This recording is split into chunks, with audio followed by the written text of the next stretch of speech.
Oh my God!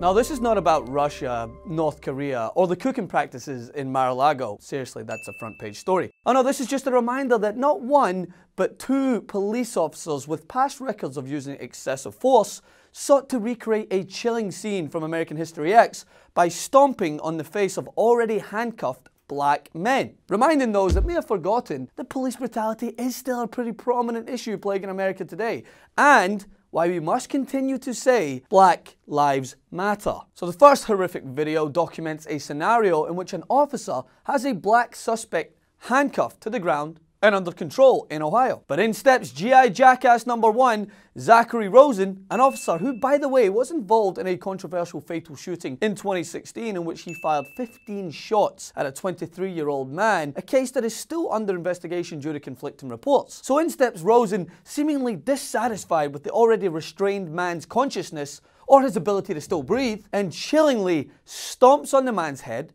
so forcefully that it bounces up from the curb, and then proceeds to kneel onto the hogtied victim's neck, all while his 4 fellow police officers stand by and take in the show, unaffected by Officer Rosen's barbarity. Now, if you're watching this and you're upset and you hope that this officer saw justice, don't worry. Columbus Police Department will swift to punish this hothead by giving him desk duty. Now, you sit behind that desk and you think about what you did. There's plenty more pencils for you to sharpen, so you better get your act together, young man. I mean, me. Desk duty, what is this, elementary school? This is a criminal offense and should be treated as one, like how the second example was treated. GI Jackass number 2, Robert McDonald, can also be seen kicking an already detained man in the face. However, he was fired the following day, and the Gwinnett County Police Department launched a criminal investigation of McDonald's behavior. And while it is important to commend Gwinnett County for their swift action, we must also realize that this dismissal is a rarity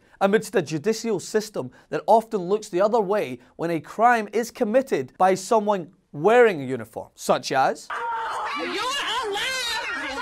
You're alive! Remember this guy, Officer William A. Martin? Well, he was given a measly 10-day suspension for brutalizing a mother and her daughters after he did not like their attitude when they took offense to him defending the neighbor's right to choke their son for littering. It doesn't give him the right to put his hands on it. Why not?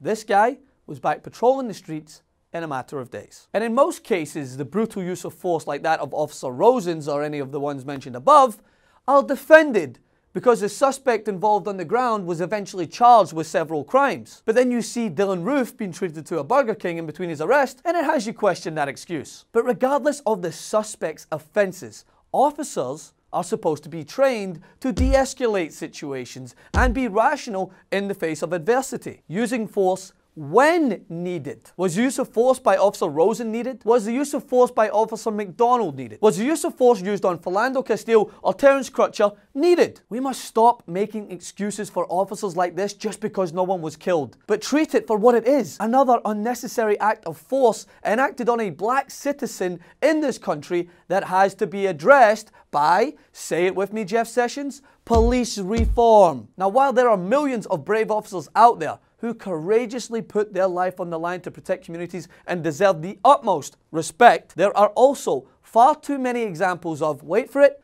thugs. Yes, that's what I'm going to call them, thugs, like the two mentioned above, abusing their power, using the uniform they wear as an excuse to enforce their prejudice and enact terror upon black citizens in this country, casting a negative shadow on law enforcement as a whole. And when you partner these acts with the Attorney General's decision to order a wide-ranging review of the federal consent decrees with local law enforcement agencies that have been accused of brutality and violating civil rights laws, in other words, killing Obama-era police reform measures, it reinforces the issue that black lives still don't matter. And so, we must continue to remind America that Black Lives Matter. So follow me on Instagram at Francis M. Maxwell and on Twitter at Francis_Maxwell, and please share this and bring these injustices to light.